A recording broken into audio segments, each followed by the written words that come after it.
कर्णप्रयाग चिकित्सालय सेक्टर 14 में मौजूद है। ये हाईटेक हॉस्पिटल है जिसको तैयार किया जा चुका है और महाकुंभ मेले में इंटरनेशनल लेवल के हॉस्पिटल में मिलती फैसिलिटीज को देखकर चीन पाकिस्तान को पड़ गए मिर्गी के दौरे। दुनिया भर से आने वाले श्रद्धालुओं की भाषा को देखते हुए AI मैसेजिंग फ्लो तकनीक का इस्तेमाल होगा। ICU में भर्ती किसी मरीज की हालत खराब होने की स्थिति में महाकुंभ में इस तरह की टेक्नोलॉजी का पहली बार इस्तेमाल किया जा रहा है, जो CM योगी के डिजिटल और स्वास्थ्य महाकुंभ के विजन के अनुरूप है। भाई साहब, जो अगर अंग्रेज आते हैं तो भाई अंग्रेजों के लिए भाई ट्रांसलेटर लगा भाई। I come from to go Kumbh Mela. I practice yoga and I search for moksha. India is a spiritual heart of the world. Water is cold, but the heart is warm. Jai Shri Ram.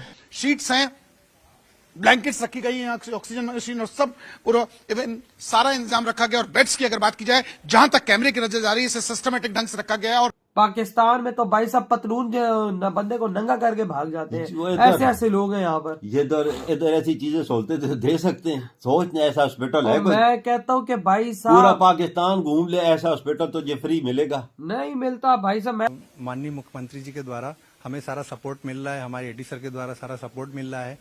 इतनी ठंड है, उस ठंड में पानी का आप देख सकते हैं टेम्परेचर क्या होगा, लेकिन लोग आ रहे हैं, स्नान कर रहे हैं, होली वाटर में डुबकी लगा रहे हैं। सारी हाईटेक चीजें हमारे यहाँ ECG रूम है, ब्लड टेस्टिंग रूम है, प्लस स्पेशलिस्ट डॉक्टरों का साथ मिल रहा है हमारे पास, नर्सिंग स्टाफ का साथ मिल रहा है, फार्मासिस्ट है हमारे पास पूरे तरीके से। इनके पूरे टीम के लोग मुझे डॉक्टर्स हैं, पैरामेडिकल स्टाफ है, वार्ड बॉयज हैं, नर्सेज हैं, यानी सब लोग अलर्ट मोड पे हैं। और यहां तक कि इनका ये कहना है कि यदि किसी को डिलीवरी की जरूरत पड़ती है, प्रसव की बात आती है, उसके लिए भी डॉक्टर्स की टीम तैयार है। आपने अगर देखा जाए तो 7,000 करोड़ का बजट एलोकेट किया गया है इस मेले के लिए।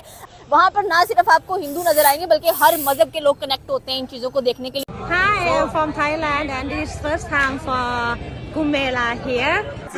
It's amazing here. It's exciting to see the Hindu religion celebrating this amazing holiday. International hospital क्या बोल रहे हो कुंभ मेले में और यार? वो भी फ्री में। फ्री में? हाँ, क्या बोल रहे हो यार? कि जब आप इसके अंदर जाएंगे तो आपको बिल्कुल भी नहीं लगेगा कि एक अस्थायी हॉस्पिटल बनाया गया। सारी सुविधाएं से ये लैस है, हर तरीके के डॉक्टर्स यहाँ पर OPD मौजूद है। भाई साहब ये कौन सा हॉस्पिटल है जो महाकुंभ मेले में लगा फ्री है और हर किस्म की सहूलतें उधर।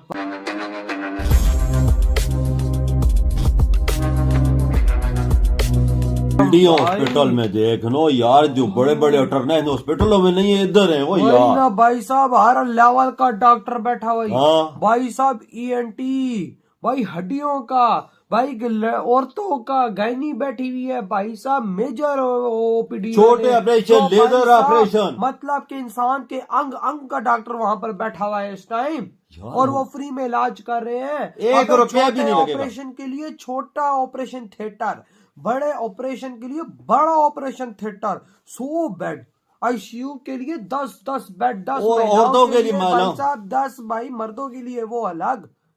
मैं तो हैरान रह गया हूँ। लेवल कर दिया। और सारी दवाइयाँ मुफ्त। और भाई साहब जो अगर अंग्रेज आते हैं तो भाई अंग्रेजों के लिए भाई ट्रांसलेटर लगा भाई। ये देखो, अगर कोई पापा तमिल के लोग आते हैं और कहीं और स्पेनिश आते हैं, जर्मन आते हैं, हर किस्म के आते हैं। सही का, उनकी भाषा समझने के लिए उन्हें ट्रांसलेट कर दे भाई, इंग्लिश में या हिंदी में उसका तर्जमा करके डॉक्टर को पता चल सके क्या है, ये क्या बोल रहा है। बिल्कुल देख सोलते के भारत के कोने कोने से भी तो लोग आते हैं। अब सबकी जबान तो डॉक्टर नहीं समझ सकता ना। बिल्कुल ये बात तो है। कोई मराठी है, कोई तमिल बोलता है, कोई कन्नड़ा बोलता है, कोई क्या बोलता है, कोई क्या बोलता है, उनके लिए भी ये वॉइस चेंजर है। देख ना फैसिलिटियां देखो यार, मतलब मैं तो हैरान रह गया। एक उंगली के बराबर भी मसला ना आए। और भाई साहब जो बाहर के हॉस्पिटल है सरकारी, उनमें भी फ्री सब कुछ दे दिया है मोदी जी ने। हाँ, मतलब एक से बढ़ के एक सुविधा दे दी है, ताकि भाई साहब अगर कोई चीज होती है किसी मरीज को तो भाई साहब उसको मसला ही ना हो, दूर जाना नहीं पड़े, करीब ही सब कुछ। भाई मैं तो हैरान रह गया भाई साहब, डिलीवरी के फ्री ऑपरेशंस और भी सारा को जो भी ऑपरेशन होगा, जो कुछ भी होगा, एक चवानी भी नहीं ली जाएगी।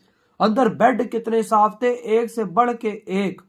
भाई साहब वहां पे बेड लगे पड़े हैं, मशीनें लगी हुई हैं भाई, एक से बढ़ के एक बड़ा डॉक्टर वहां पर बैठा हुआ है। इतनी बड़ी चीजों को संभालना कैसे हो यार भाई साहब मैं तो खुद हिल गया हूँ कि भाई देखो मोदी जी ने अस्पताल खोल दिया इतना बड़ा, हाँ ना, अंदर घुसो तो भाई यूं लग रहा था जैसे 5 स्टार भाई साहब। हॉस्पिटल हो यार, फैसिलिटियां देखना वही ना, उनकी। बड़ी एलईडियां लगी हुई है हाँ। भाई साहब, नीचे टाइलें लगी हुई हैं, ऊपर सारा वीआईपी मॉल। मतलब आप खुद देखो सफाई का कितना ख्याल था। वो तो हाइजीन भाई कितनी। हमारे हॉस्पिटल में जाओ, हाइजीन का तो ख्याल ही नहीं होता।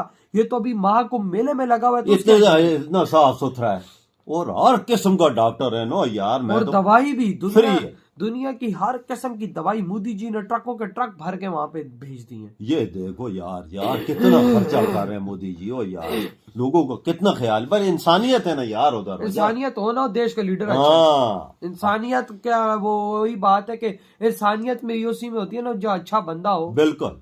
पाकिस्तान में तो भाई साहब पतलून जो बंदे को नंगा करके भाग जाते हैं, ऐसे ऐसे लोग हैं यहाँ पर। ये इधर ऐसी चीजें सोचते थे, दे सकते हैं। सोच ने ऐसा हॉस्पिटल है कोई? मैं कहता हूँ कि भाई साहब पूरा पाकिस्तान घूम ले, ऐसा हॉस्पिटल तो ये फ्री मिलेगा? नहीं मिलता भाई साहब। मैं कहता पहले तो डॉक्टर के अंदर जाएगा तो बोलेगा 2000-2500 फीस दे ना, फिर मैं हाथ लगाऊंगा, फिर हाथ लगाऊंगा, फिर तुझे 5-6 हजार की दवाई लिख देगा। लेकिन भाई साहब लेवल देख लिया आज महाकुंभ मेले में हॉस्पिटल का। वाकया कोई तो शक यार, नहीं। आपकी क्या थॉट है इस हॉस्पिटल के बारे में? सर अस्पताल तो अस्थायी है, लेकिन मैं व्यवस्थाएं देख पा रहा हूँ कि सारी हैं। पहले हमें बताइए कि कैसे ट्रीटमेंट हो रहा है, लगभग कितने मरीज रोज यहाँ पर आ रहे हैं और क्या कुछ सुविधाएं हैं? मयूर जी, पहले मैं पेशेंट का फ्लो बताना चाहूँगा जो हमने डिजिटल ट्रांसफॉर्मेशन यूज़ किए हैं। आप देख सकते हैं पेशेंट जब आता है तो app based digital registration system है हमारा, जैसे हम एम्स रायबरेली में करते हैं। इसके थ्रू हमारे पास पेशेंट का सारा डेटा एक डैशबोर्ड सिस्टम पे आ जाता है। जैसे कल हमें पता है 483 प्लस पेशेंट्स आए थे। रजिस्ट्रेशन के बाद पेशेंट को वाइटल चार्टिंग के लिए भेजते हैं। आप देख सकते हैं वहाँ वाइटल चार्टिंग होती है, जहाँ पे पेशेंट्स का blood pressure, weight, pulse oximetry सब कुछ हम एक जगह पे ले लेते हैं। उससे क्या होता है, हमें पता चलता है कि पेशेंट्स को आगे किस डिपार्टमेंट में भेजना है। फिर हमारे पास अलग अलग डिपार्टमेंट्स की ओपीडी है और वहाँ से हम पेशेंट को नेविगेट कर देते हैं कि किस डिपार्टमेंट में वो जाएगा। मेरी तो यही गुजारिश है कि अच्छा मेला था, मुबारक हो इंडिया वालों को कि आप लोगों ने इतना अच्छा फेस्टिवल कराया, अपनी इकॉनमी जनरेट की।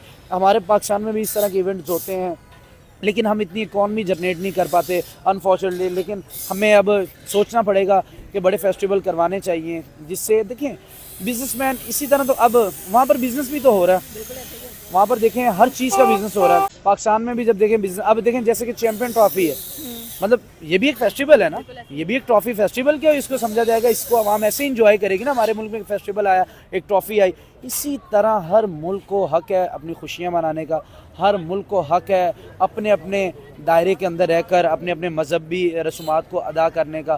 तो हम कभी भी नहीं चाहेंगे कि हम किसी को भी हिट करें, और ना ही हिंदू कम्युनिटी को चाहिए कि वो किसी को हिट करें। इसी तरह भाईचारे और खुशी, मोहब्बत, अमन का पैगाम दें। करतारपुर राहदारी पे आते हैं लोग, हम मक्का मदीना जाते हैं, वो वहाँ कुंभ के मेले में जाते हैं, सभी का एहतराम होना चाहिए। Thank you. कुंभ मेले को लिबरेशन कहा जाता है। इंसान अपने आप को लिबरेट करने के लिए इसमें हिस्सा लेता है। ये कॉन्शियसनेस को अपलिफ्ट करता है और इसका डायरेक्ट ताल्लुक इंसान के कॉन्शियस से है। इसका ताल्लुक किसी धर्म या इबादत या पूजा से नहीं है। यही वजह है कि इसको इंटरनेशनल फेस्टिवल माना जाता है। नागा साधुज अगर पहाड़ों से उतर कर आते हैं तो दुनिया भर से फॉरेनर्स इसमें शामिल होने के लिए इंडिया पहुंचते हैं। नागा साधुज की ज़िंदगी के बारे में ये कहा जाता है कि ये कभी शादी नहीं करते, कोई हार्ड एंड फास्ट रूल नहीं है, लेकिन फिर भी ना तो ये शादी करते हैं और ना ही फैमिली रखते हैं। इसकी वजह यह है कि इनकी सारी ज़िंदगी, पूरा जीवन पहाड़ों में गुजरता है। ऐसे बर्फानी माउंटेन्स में ये अपनी लाइफ स्पेंड करते हैं जहाँ पर एक आम नॉर्मल इंसान 1 घंटा भी ना गुजार सके। नागा साधुस को बनाने के लिए एक लंबा वक्त दरकार होता है। एक लड़का या एक नौजवान जब 10-12 साल का ही होता है तो उसको इसकी ट्रेनिंग दी जाने लगती है। ऐसे लोग, ऐसे ख़ानदान जो अपने बच्चों को या अपने बेटे को या अपनी बेटी को नागा साधु बनाना चाहते हैं, ये नागा साध्वी बनाना चाहते हैं, वो उसको भेजने के लिए उसको तैयार करना शुरू कर देते हैं। ऐसे बहुत कम ख़ानदान होंगे, लेकिन हैं। अगर आपको ये पता चले कि इंडिया में नागा साधुस की टोटल कितनी तादाद है तो आप हैरान रह जाएंगे। 4 लाख से ज़्यादा नागा साधु भारत में रहते हैं, ये कहा जाता है। इतनी तो किसी मुल्क की फौज भी नहीं होती। यानी अगर भारत ये चाहे कि कहीं पर उसको ज़रूरत पड़े एक ऐसी फौज की जो उसके लिए लड़ सके, तो नागा साधु पहाड़ों से उतरकर अपने वतन, अपने मुल्क की हिफाजत के लिए पहुंच जाएंगे।